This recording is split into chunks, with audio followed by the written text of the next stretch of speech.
Hello, this is the American Medical Association's COVID-19 update. Today, we're talking with Dr. Audiey Kao, the AMA's Vice President of Ethics in Chicago, about the ethical consideration of vaccine mandates for healthcare workers. I'm Todd Unger, AMA's Chief Experience Officer in Chicago. Dr. Kao, thanks for joining us. Not surprisingly, this whole idea of returning to the office is a big topic of discussion, broad scale across all employers. Why don't we just start by talking about, what are some of the ethical considerations, broadly across all sectors that employers need to think through in regard to decisions like this? So during normal times, Todd, employers have responsibilities to their employees, customers, and depending on the company, to their investors. During this pandemic, however, employers have to make decisions that not only have business and financial implications for their stakeholders, but also in the case of employees and customers, have personal health consequences. And some employers see mandating COVID vaccinations for employees as an appropriate occupational health strategy, while allowing for medical and non-medical exemptions. AMA's position is that non-medical exemptions, such as religious or philosophic objections to vaccinations, endanger the health of the unvaccinated individual and those whom the individual comes in contact with. So the AMA supports legislation eliminating non-medical exemptions from immunizations. It's also worth noting that a recent survey by the Harvard School of Public Health found that 53% of respondents were in favor of employers requiring all their employees be vaccinated against COVID-19. Probably no surprise, though, there is a partisan difference with 64% of Democrats favoring such a requirement, while 56% of Republicans are opposed.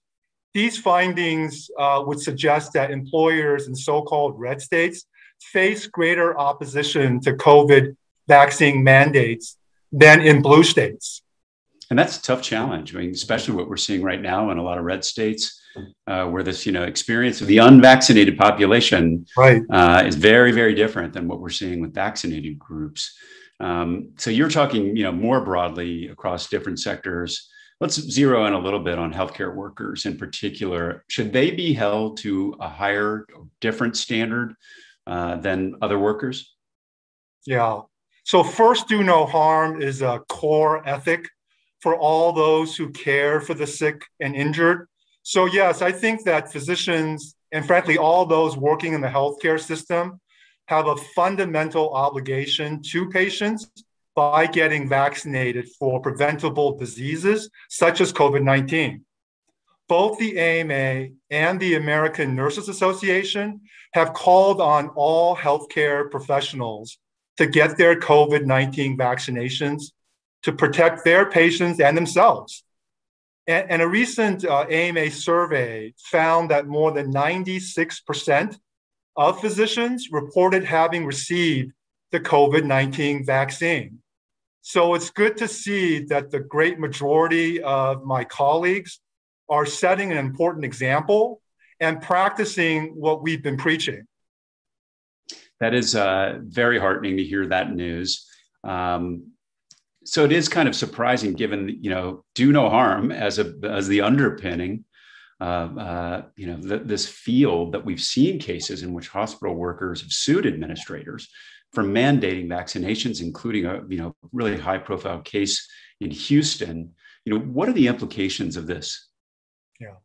So you're right, Todd. A Texas federal court recently sided with a Houston hospital that required workers to get a COVID-19 vaccine. And more than 100 workers at Houston Methodist Hospital who had been put on leave without pay for refusing to accept a hospital-supplied vaccination filed a lawsuit claiming their suspension and potential firing constituted wrongful termination. A U.S. district judge, however, rejected the case, arguing in a June 12th ruling that if the hospital's employees didn't want to receive a COVID-19 shot, they were free to work elsewhere. It's also kind of surprising because, aren't there precedents already for mandating vaccine or vaccination among the healthcare workforce? You're right. An annual flu shot, for example, has long been required by hospitals for its employees, as are immunizations for measles, hepatitis B, and other infectious diseases. And over the decades, healthcare employees have filed dozens of legal cases against those requirements.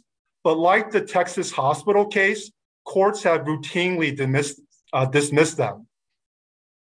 And a lot of those, things that you just mentioned, they're highly transmissible and already require vaccinations. And so something like COVID, it's surprising to see, similar resistance. That goes up against, back to different states, different opinions. Some states are enacting laws now limiting mandatory COVID-19 shots. How's that apply to that healthcare workforce? Yeah, so at least 6 states have enacted new laws limiting mandatory COVID-19 shots. Fortunately, many of these states have not prohibited employers from requiring workers to get a vaccine, but do carve out an exception for healthcare and public health workers. These new laws, however, only further contribute to politicizing a public health emergency that should not be a red versus blue or a left versus right issue. Well said. The other kind of issue that I've heard, and I think I heard it connected to armed forces first, was this idea that the vaccines in the US were authorized by the FDA under an emergency use authorization or EUA. Should healthcare systems be kind of waiting for full approval before making vaccines mandatory? Yeah. I mean, that's a good point. In June, the AMA adopted a position that recommends COVID-19 vaccine mandates be implemented only after a vaccine has received full approval from the FDA. So as you mentioned, COVID vaccines in the US are currently administered under emergency use authorization, but we've seen very strong real world efficacy and safety data. And we've given COVID vaccines to nearly 70% of the US adult population. And its safety and efficacy are holding up well, even against the variants that have emerged. So COVID vaccines from Pfizer, BioNTech, and Moderna are expected to receive full approval from the FDA in the coming weeks and months. And having COVID-19 vaccines fully approved by the FDA should help to get some people who are currently on the fence get vaccinated. Well, we talked earlier about it was a large health system down in the Houston area. And, this issue, very complex for a large health system like that with many employees. When you think of smaller private practices, how do the rules change in your mind ethically? Yeah, so I think the ethical rationale I mentioned earlier in our conversation, the first do no harm, should really be no different whether you're a large hospital system or a small private practice. But from an access to care standpoint, I would argue that solo and smaller practices may have a greater need to ensure that their staff are vaccinated, because their ability to deliver care can be severely compromised if just 1 or 2 individuals don't show up for work because of COVID. Well, some health systems are stopping short of issuing mandates.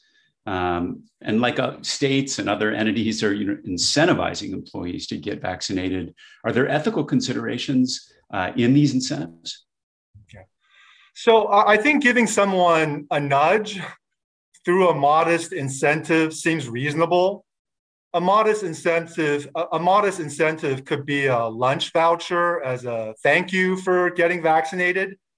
But I think the larger the incentives, the greater the likelihood that one is making a financial decision rather than a health decision. And we don't want to put people in a position to be making personal health decisions that are unduly influenced by personal economic reasons. And interesting, I think the jury is still out, but some of the early returns on these kind of large state-based systems of large financial incentives still not definitive as to whether that's moving the needle or not. Just finally, last question, what kind of guidance would you offer individuals and groups that are struggling with this decision about mandatory vaccination? Yeah, so, can you imagine where we would be in this country if we did not have safe and effective COVID-19 vaccines? Physicians and health systems need to continue to get the message out that COVID vaccinations save lives. And COVID vaccinations have prevented nearly 280,000 deaths and more than 1.5 million hospitalizations in the US, according to a recent study from the Yale School of Public Health. And over the past couple of weeks, however, areas lagging in vaccinations are seeing an alarming rise in COVID cases. And there is usually a time lag between rising COVID cases and increased hospitalizations. Therefore, physicians and healthcare employers need to act with urgency to address concerns and encourage vaccinations among those in the healthcare workforce who remain unvaccinated. And finally, many hospitals and health systems seem hesitant to mandate vaccinations until COVID-19 vaccines are fully approved by the FDA. So I would end by simply saying that if and when hospitals and health systems decide to mandate COVID vaccinations, they will be standing on solid ethical and legal grounds to do so. Dr. Kao, thank you so much for being here. It's always fascinating to hear your perspective on ethical considerations on a variety of different topics, and this one included. That's it for today's COVID-19 update. We'll be back with another segment shortly. In the meantime, for resources on COVID-19, visit ama-assn.org/COVID-19. Thanks for joining us. Please take care.